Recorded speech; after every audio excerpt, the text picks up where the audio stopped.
الحمد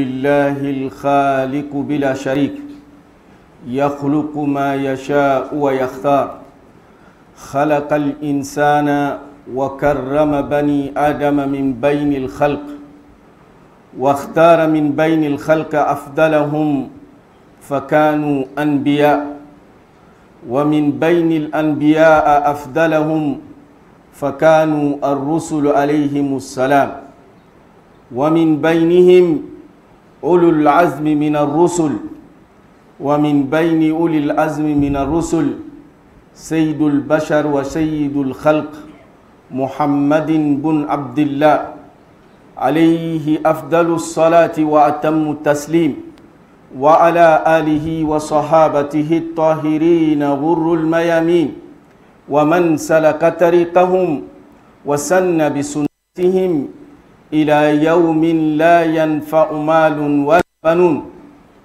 إلا من أتى الله بقلب سليم وسلم تسليما كثيرا. إخوة الإيمان، أوصيكم وإياي بتقوى الله عز وجل، أوصيكم باقتداء نبيكم محمد صلى الله عليه وسلم، فهو شرط من شروط محبة الله سبحانه وتعالى. يقول جل وعلا: قل إن كنتم تحبون الله فاتبعوني يحببكم الله ويغفر لكم ذنوبكم والله غفور رحيم. اللهم إنا نسألك حبك ونسألك أن ترزقنا اتباع نبيك وأن تحشرنا معه مع الإليين في يوم لا ينفع مال ولا بنون إلا من أتى الله بقلب سليم وسلم تسليما كثيرا. Louange à Allah subhanahu wa ta'ala, Seigneur de l'univers. Louange à Allah, le maître absolu. Il a créé l'homme, il a parfait sa création. Il nous a préférés sur beaucoup de créatures. Il a choisi les fils d'Adam. Il a regardé le groupe des humains. Il a choisi parmi eux aussi les meilleurs, qui sont les prophètes d'Allah subhanahu wa ta'ala. Et dans le lot des prophètes, Allah subhanahu wa ta'ala, il a regardé leurs meilleurs, il a choisi les meilleurs d'entre eux, qui sont devenus des messagers. Tout messager est prophète, mais tout prophète n'est pas messager.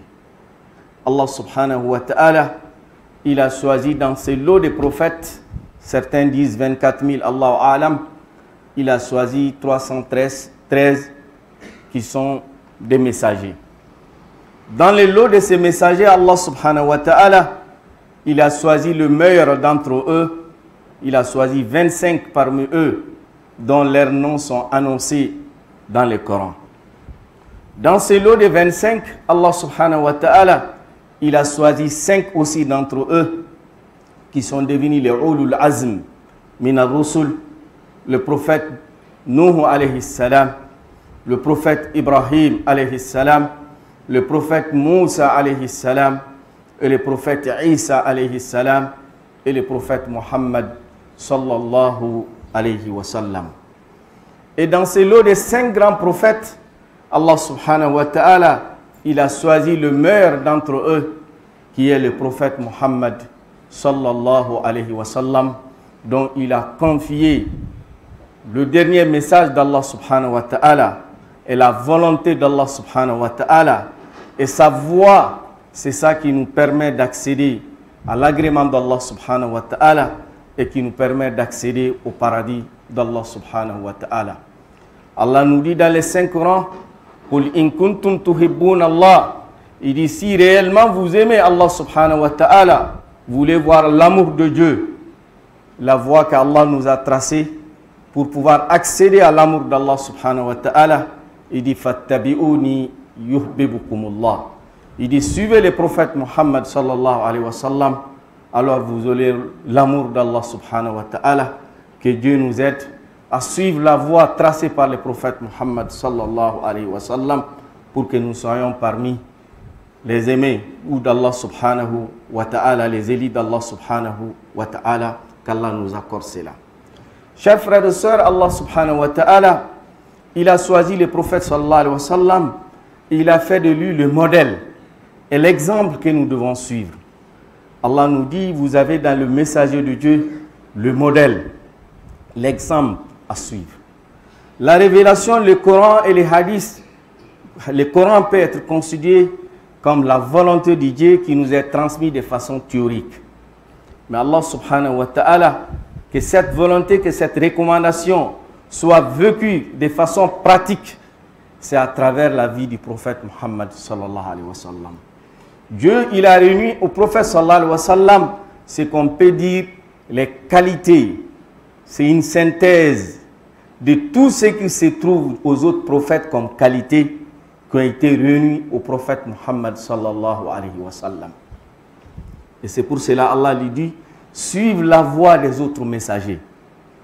Ils sont plusieurs, ils sont nombreux.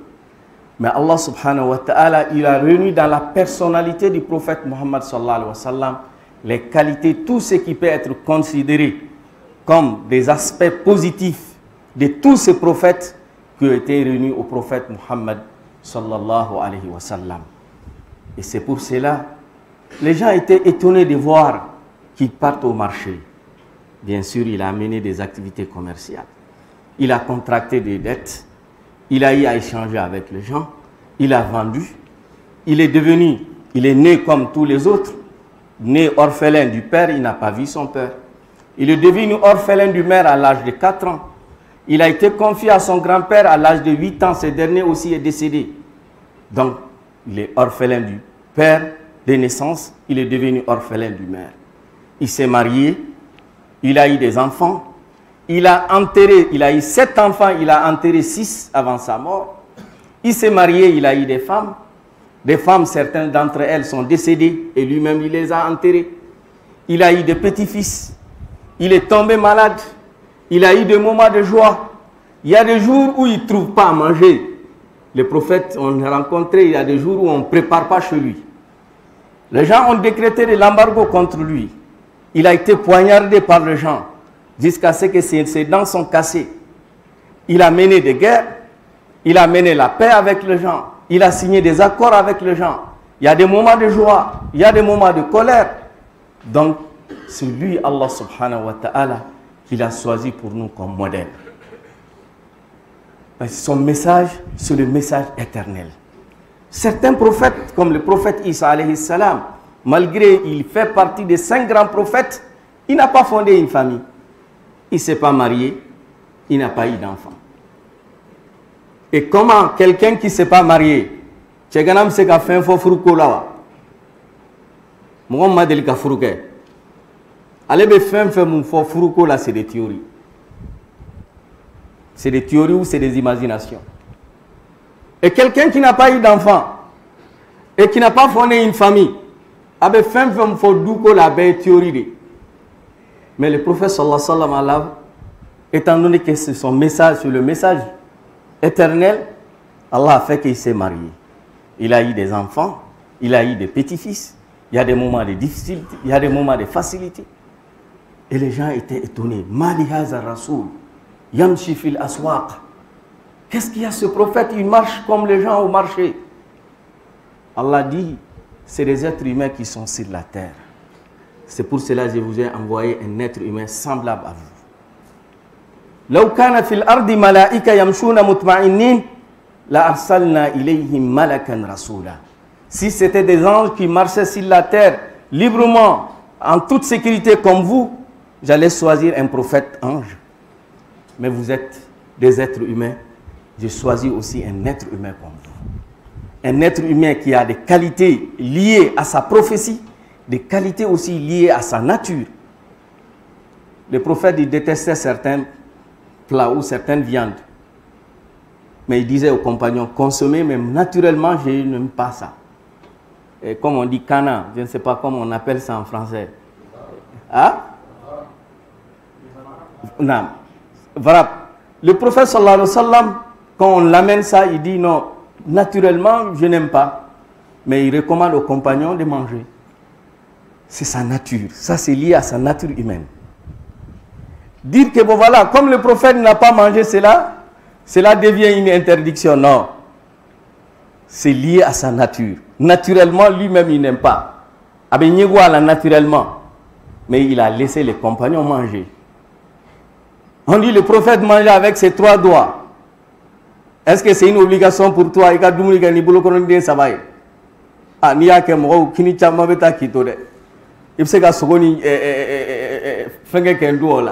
mais les plats que nous mangeons ici, donc ça c'est lié à sa nature. Ce n'est pas lié, ça ce n'est pas une part de la prophétie, une part de la prophétie. Donc Allah subhanahu wa ta'ala, il a réuni dans la personnalité du prophète Muhammad sallallahu alayhi wa sallam toutes ses qualités. C'était un être humain. Je suis un être humain comme vous. Et Allah nous dit à la fin de la sourate Al-Kahf, Bachar, c'est un être humain. C'est un être humain appuyé par la révélation. Yuha ilayya, il dit la différence entre moi et vous, je reçois une révélation venant de la part d'Allah subhanahu wa ta'ala. J'ai été envoyé à l'ensemble des humains. Contrairement aux prophètes, aux autres prophètes, les autres prophètes étaient envoyés à des communautés ou à des ethnies. Mais le prophète sallallahu alayhi wa sallam, Mama arsalnaka illa rahmatan lil alamin, pour tout l'univers. Il a été envoyé aux humains, au même titre il a été envoyé aux anges. Il y a des moments où le prophète il disparaît. Les compagnons l'appellent, on t'a cherché partout, on ne t'a pas vu. Il dit oui, j'étais parti expliquer l'islam à vos frères les djinns. Il partait pour leur expliquer l'islam de la même manière il explique l'islam aux êtres humains. Donc il a été envoyé aux êtres humains, il a été envoyé aux djinns. Et le prophète sallallahu alayhi wa sallam, comme on a dit, c'est lui qu'Allah choisit pour nous comme modèle. Et le prophète sallallahu alayhi wa sallam, sa personnalité, même ceux qui ne sont pas de musulmans, ils ont été émerveillés par sa vie. Et c'est pour cela, dans n'importe quel domaine tu te trouves, chers frères et sœurs, il faut t'inspirer. Cherche à étudier la vie de ces grands hommes. Tu trouveras des éléments qui vont t'aider à pouvoir peut-être développer ou améliorer tes connaissances ou tes compétences dans ces domaines. Les ennemis de l'islam, ceux qui ne sont pas de musulmans, ont reconnu sa personnalité. Michael Hertz, ce grand physicien américain, qui a étudié les personnalités dans l'université, les personnalités qui ont influencé l'histoire de l'humanité. Il a pris 100 personnalités qui ont réellement posé des actes ou qui ont fait des choses qui restent dans l'humanité, est en train de profiter des fruits de leurs efforts. À la tête de ces 100 personnalités, il a choisi le prophète Mohammed sallallahu alayhi wa sallam, malgré que lui-même il n'était pas musulman. Il était catholique. Il a été beaucoup combattu par l'Église, mais il a justifié pourquoi le choix du prophète Mohammed sallallahu alayhi wa sallam. Il dit quand on étudie les autres personnalités, le prophète sallallahu alayhi wa sallam, il est parti de rien du tout. Né orphelin du père, comme on a dit, devenu orphelin du mère, quelqu'un qui ne savait pas lire ni écrire, issu d'une communauté qui ne savait pas lire et écrire. Si le prophète sallallahu alayhi wa sallam savait lire et écrire, certains allaient dire qu'il s'est inspiré des autres livres pour amener le Coran. Allah dit dans les Saint Coran au prophète, وَلَن تَخُطَّهُ بِيَمِينِكَ إِذًا لَارْتَابَ الْمُبْتِلُونَ. Tu ne pourras jamais écrire et lire. J'ai fait ça un défi. Si tu savais lire et écrire, les gens allaient dire qu'il s'est inspiré des autres livres pour amener le Coran. Je fais de lui, ils disent quelqu'un qui ne savait pas lire et écrire.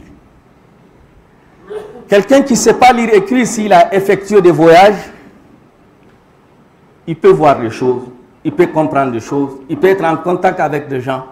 Mais le prophète sallallahu alayhi wa sallam, dans sa vie, il n'a pas effectué de voyage en dehors de la Mecque. L'unique voyage qu'il a fait en dehors de la Mecque, c'était d'aller en Cham. Là aussi pour quelques jours. Et imaginez quelqu'un qui est issu d'une communauté qui n'a jamais constitué de grands empires comme l'empire grec ou le romain ou des Perses, mais qui parvient à amener une religion, un livre comme le Coran, qui reste un défi jusqu'à la fin du temps, qui ne savent pas lire et écrire, qui amène dans son livre, dans le Coran, un livre avec telle cohérence, avec des réalités qui sont reconnues de nos jours par la science. Au temps du prophète sallallahu alayhi wa sallam, personne ne savait la microscope électronique pour savoir l'évolution de la création de l'homme. Regarde la sourate Al-Mu'minun, les premiers versets où Allah parle des étapes de la création de l'homme et qui correspondent exactement à la description donnée de nos jours par la science. Il dit, quelqu'un qui est parti de rien du tout, qui a réussi à réunir autour de lui des gens venant de différents horizons. Bilal ibn Rabah, beaucoup d'autres compagnons. Parmi les compagnons africains qui ont vécu avec le prophète sallallahu alayhi wa sallam, qui sont des grandes personnalités, il y a plus de 120 compagnons africains. Et le prophète sallallahu alayhi wa sallam lui-même, il parlait quelques dialectes de l'Éthiopie. Parce que sa maman adoptive venait de l'Éthiopie. Elle a enseigné quelques dialectes.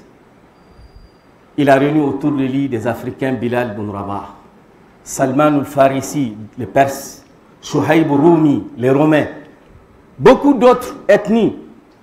Dans sa communauté qui sont les Arabes, des gens qui ils se sont jamais entendus sur des choses importantes qui concernent leur vie. C'était des guerres entre les ethnies et les tribus. Mais il a réussi à les réunir, les Haus et les Khazraj, à former une communauté unique. Dans un laps de temps, la prophétie n'a duré que 23 ans. Et c'est pour cela, Lamartine dit, il y a 3 critères pour déterminer le génie de l'homme. La grandeur de l'ambition, la petitesse des moyens et l'immensité du résultat. Qui était plus ambitieux que le prophète sallallahu alayhi wa sallam? Son ambition, c'était rahmatan lil alamin, être miséricorde pour toute l'humanité. Pas l'univers uniquement des hommes, l'univers des animaux, lil alamin, comme Allah nous dit dans le Saint-Coran. Mais quels sont les moyens qu'il a utilisés? Né orphelin, avec de maigres moyens qu'il avait, avec l'immensité du résultat qu'il a laissé. Lamartine dit, voilà ces 3 critères. Et si on prend ces 3 critères pour juger les génies, qui on peut comparer au prophète Muhammad sallallahu alayhi wa sallam? 23 ans, parti de rien du tout, avec des obstacles de difficultés, une communauté déchirée, les gens qui ne savent pas lire et écrire, et lui-même ne savait pas lire et écrire. Mais parvenir à 23 ans, donner un résultat aussi grandiose comme ce qu'il a laissé, qu'il a légué à ses compagnons. Le prophète Muhammad sallallahu alayhi wa sallam, celui qu'Allah a choisi pour nous comme modèle, chers frères et sœurs. Nous devons étudier sa vie, chercher à le connaître, chercher à découvrir sa vie, même sa vie intime. Wallahi, Allah subhanahu wa ta'ala a fait de telle sorte que le prophète sallallahu alayhi wa sallam, les détails minutieux de sa vie nous a été rapportés de façon respectueuse, en respectant la place du prophète sallallahu alayhi wa sallam pour nous enseigner, pour telle ou telle circonstance, en tant que musulman, comment tu devais te comporter. Comment tu dois le faire en se référant au prophète Muhammad sallallahu alayhi wa sallam. C'est lui qu'Allah a envoyé comme l'islam pratique. Le Coran, c'est des règles, c'est des révélations. Mais comment les mettre en pratique? C'est lui qui était là pour nous enseigner la façon dont nous devons mettre l'islam en pratique. Et c'est pour cela celui notre modèle et nous devons l'aimer. Et nous devons enseigner l'amour du prophète sallallahu alayhi wa sallam à nos enfants. Et que chacun d'entre nous, on dit, en tant que musulman, ta foi ne sera jamais parfaite si tu n'as pas la foi ou l'amour sincère envers le prophète sallallahu alayhi wa sallam. Pas uniquement le prophète, lui, Muhammad sallallahu alayhi wa sallam. Tu ne deviens pas musulman si tu ne crois pas à l'ensemble des prophètes et messagers. Amana rasulu bima unzila ilayhi min rabbihi wal mu'minuna kullun amana billahi wa malaikatihi wa kutubihi wa rusuli. Nous musulmans, nous croyons à l'ensemble des messagers. Parce que nous croyons que l'ensemble des messagers ont amené le même message. Ils étaient tous sur la même religion. Ils ont reçu le même message d'Allah subhanahu wa ta'ala. Comme nous avons dit, compte tenu certains prophètes, ils avaient des qualités dans tel ou tel domaine. Et l'autre, il était envoyé à telle ou telle communauté. Il a prêché dans tel ou tel domaine. Mais Allah subhanahu wa ta'ala, il a réuni tout cela et faire la synthèse avec le prophète Muhammad sallallahu alayhi wa sallam. Et nous demandons à Dieu qui nous donne l'amour sincère du prophète Muhammad sallallahu alayhi wa sallam. Chers frères et sœurs, chaque musulman aujourd'hui se réclame du prophète. Chacun réclame l'amour du prophète sallallahu alayhi wa sallam. Et nous devons l'aimer. Et c'est ça qui est la base. On est tous unanimes là-dessus. Mais peut-être, il y a une divergence de compréhension par rapport aux moyens. Comment manifester cet amour? Tout le monde est unanime. Tu ne trouves pas un musulman qui te contredit, qui te dit le contraire par rapport à l'amour du prophète. Mais une divergence par rapport aux moyens. Quels moyens j'utilise pour manifester cet amour? La divergence, ça se situe au niveau des moyens, pas au niveau des principes. Si on se comprend sur les principes, nous devons aussi nous tolérer sur les détails, qui est lié à la nature de l'être humain. C'est les moyens qui créent la différence, non pas les principes. Celui qui fait des événements ou pour manifester l'amour du prophète, il est dit, je le fais pourquoi? Pour l'amour du prophète. Celui qui ne veut pas utiliser ces moyens, lui aussi, qu'est-ce qu'il dit? Je ne le fais pas parce que j'aime le prophète ne l'a pas fait. Chacun est unanime sur le principe. Mais c'est le moyen qui crée la différence. Et nous devons nous accepter dans notre diversité. Cela fait partie de ce que le prophète sallallahu alayhi wa sallam, il a amené chaque compagnon avec sa qualité et aussi sa compagnon avec ses faiblesses. Les prophètes connaissaient les compagnons, ils avaient leurs faiblesses, ils avaient des qualités. Et quand tu veux réunir les gens, les hypocrites étaient parmi les lots du prophète sallallahu alayhi wa sallam, al-munafiqoun. À la tête de Abdullah ibn Ubay ibn Saloul, il était tellement hypocrite, il posait tellement des actes d'hypocrisie, jusqu'à ce que son fils s'est présenté auprès du prophète sallallahu alayhi wa sallam. Il dit au prophète, je me porte volontaire que tu me donnes l'ordre d'assassiner mon père. Le prophète dit pourquoi? Il dit, je sais que le comportement que mon père a, c'est des comportements qui pètent. Il n'y a pas d'autre qualification que c'est un hypocrite. Mais je crains, quand tu ordonnes à quelqu'un d'autre que je trouve des haines dans mon cœur contre ses frères parce qu'il a tué mon père. Le prophète dit, les choses ne se passent pas comme ça. Abdullah, non. Ne touche pas à ton père, ne touche pas à ces hypocrites. Les prophètes les connaissaient par leur nom. Il a cité leur nom. L'ensemble des hypocrites, la liste, Abu Huzaifa, Ibn Yaman, qui était le gardien du secret du prophète sallallahu alayhi wa sallam. Mais le prophète n'a jamais touché à un d'entre eux. Divergence ibétémokan. Lors de la bataille de Badr, Uhud, où la situation était extrêmement difficile, l'armée est sortie de la Mecque, il fait décourager les gens sur la route. Vous allez suivre ces étrangers, il va nous amener vers des problèmes. Il a pu faire dérouter plus de 300 quelques éléments. Il y avait quelque chose qui était plus grave que ça. Mais le prophète sallallahu alayhi wa sallam, quand il est décédé, son fils est venu voir le prophète sallallahu alayhi wa sallam.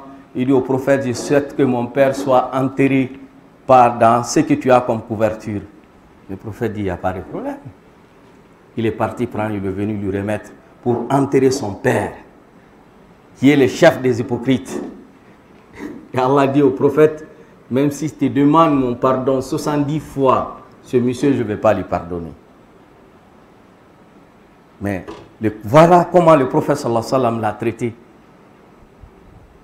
Et ton frère, ta soeur, une divergence d'opinion sur un élément qui n'est pas le fondement, et tu détestes ton frère, ta soeur, jusqu'à ce que tu lui mets hors l'islam,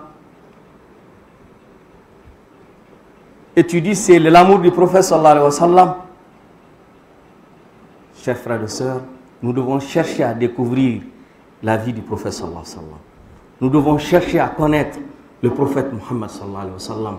Et nous devons avoir cette largesse, cette sagesse d'accepter ce qui est contraire à ta façon de voir les choses. Ce qui est contraire à ta lecture des textes.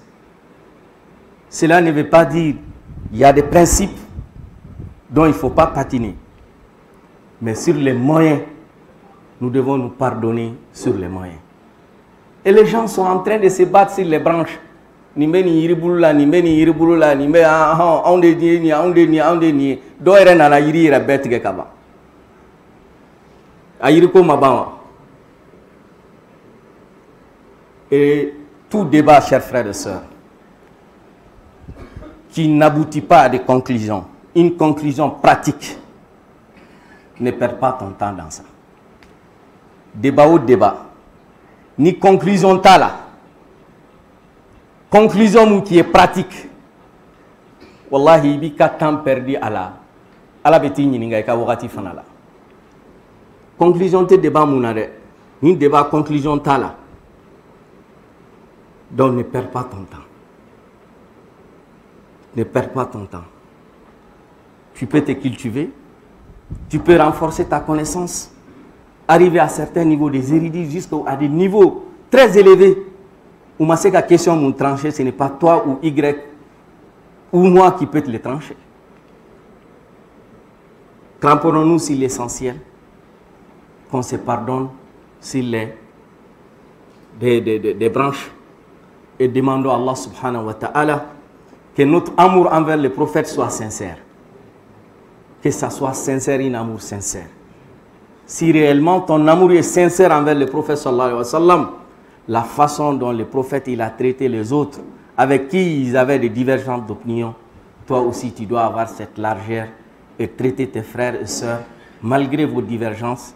Qu'Allah subhanahu wa ta'ala nous aide à avoir la bonne compréhension de notre religion qui guide nous pas. Nafani Allah bihada al-kitab. أقول قولي هذا واستغفر العظيم لي ولكم ولسائر المسلمين من كل ذنب فاستغفروه إنه هو الغفور الرحيم أو كما قال التائب من الذنب كما لا ذنب له.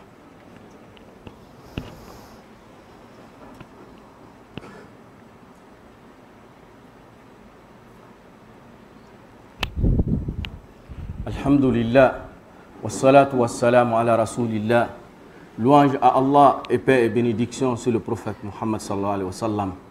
Chers frères et sœurs, notre attitude face à la divergence, Imam Shafi'i rahimahullah, qui était un grand érudit, qui avait l'école Shafi'ite, c'est une grande école juridique. Il discutait avec ses élèves. Il y a un de ses élèves qui l'a contredit. Il dit oui. Je suis d'accord maintenant que vous êtes mes élèves. Si vous acceptez tout me dit, tout ce que je veux vous dire, vous n'êtes pas mes élèves.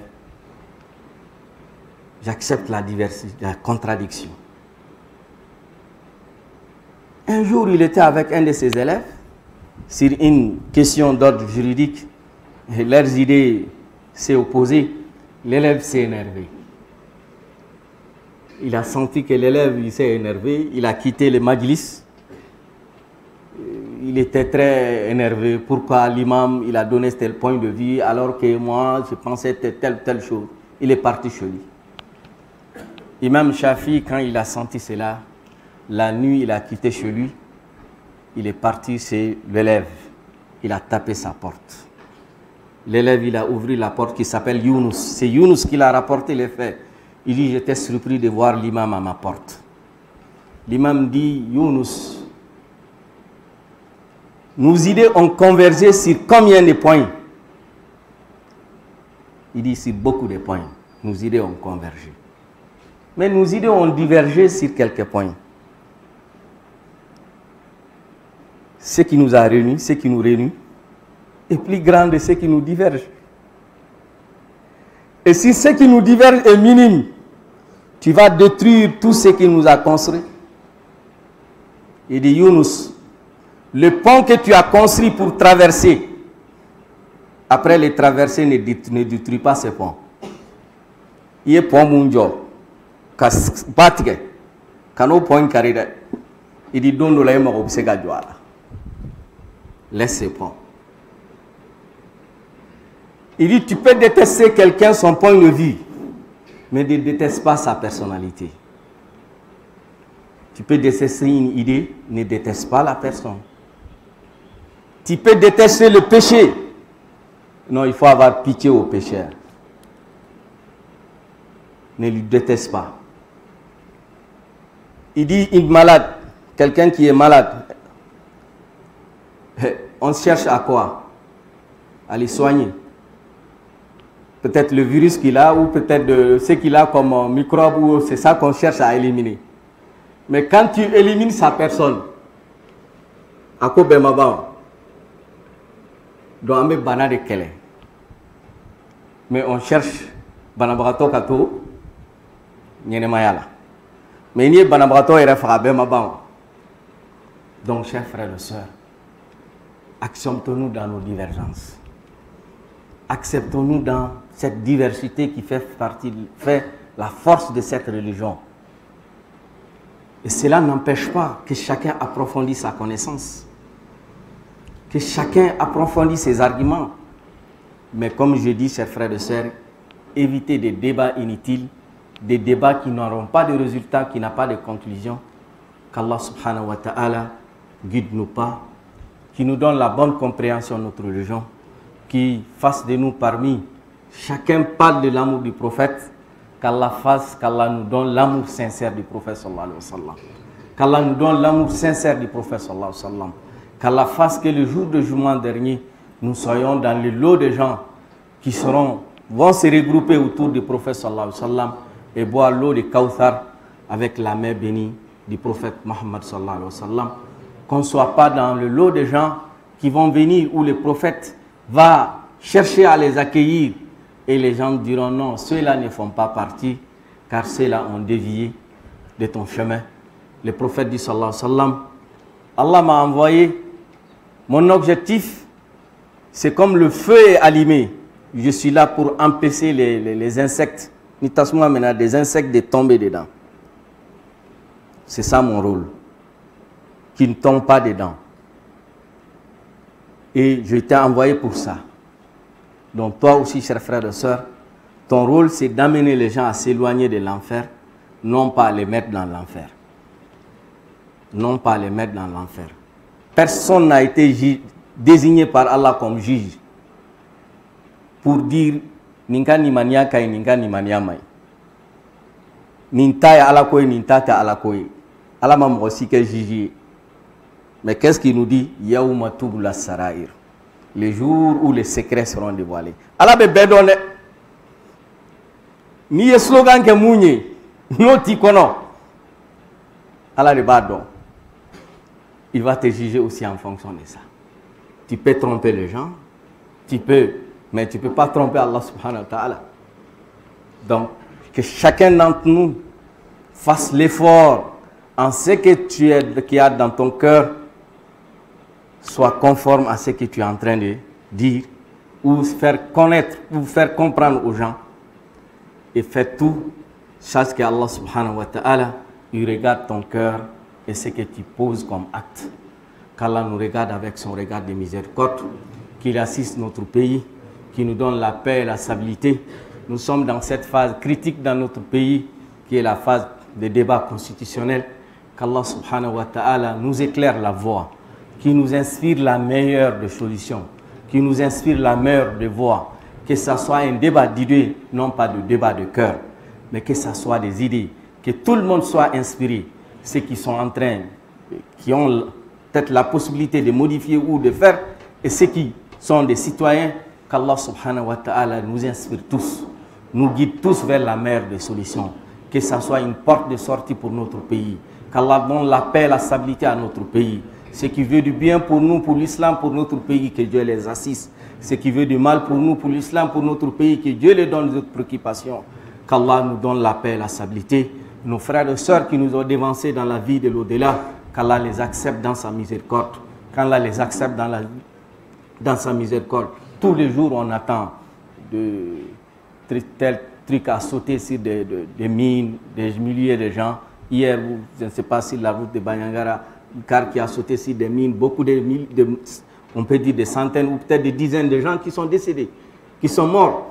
Que Dieu les regarde avec sa miséricorde, qu'il nous regarde, qu'il regarde ces pays avec sa miséricorde, qu'il nous assiste. Et ceux qui sont en train de faire ce mal, que Allah subhanahu wa ta'ala les amène à prendre conscience des dangers de leur comportement, qu'Allah subhanahu wa ta'ala, s'il y a un bien en eux, qu'Allah subhanahu wa ta'ala les fasse revenir vers le meilleur sentiment. Si c'est le contraire, que Dieu les donne ce qu'ils méritent, que Dieu les donne ce qu'ils méritent, qui nous assiste dans les épreuves de la vie ici-bas. اللهم إنا نسألك إيمانا يقينا وقلبا خاشعا ولسانا ذاكرا وعملا صالحا متقبلا يا رب العالمين. اللهم اجعل هذا البلد آمنا مطمئنا رخاء سخاء وسائر بلاد المسلمين. اللهم جنب أن الفتن ما ظهر منها وما بطن. اللهم وحد صفنا وألف بين قلوبنا واجمع كلمتنا ووفق قادتنا. اللهم من أراد بنا وبالإسلام وبهذا البلد خيرا فوفقه إلى كل خير. اللهم من أراد بنا وبالإسلام وبهذا البلد سوءا فأشغله بنفسي وارنا فيه أجائب قدرتك. اللهم وحد صفنا وألف بين قلوبنا واجمع كلمتنا يا حي يا قيوم برحمتك نستغيث. أصلح لنا شؤوننا كلها ولا تكلنا إلى أنفسنا أو إلى غيرنا طرفة العين أو أقل منه فنحلك. حسبنا الله ونعم الوكيل. حسبي الله لا إله إلا هو عليه توكلت وهو رب العرش العظيم. لا إله إلا أنت سبحانك إنا كنا من الظالمين. اللهم ربنا آتنا في الدنيا حسنة وفي الآخرة حسنة وقنا عذاب النار. ربنا لا تزغ قلوبنا بعد إذ هديتنا وهب لنا من لدنك رحمة إنك أنت الوهاب.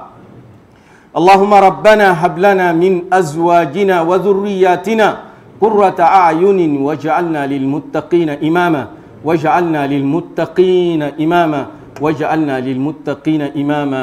آمين يا رب العالمين.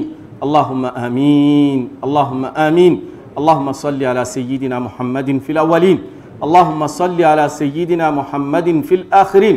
اللهم صل وبارك على سيدنا محمد في ملأ الأعلى إلى يوم الدين.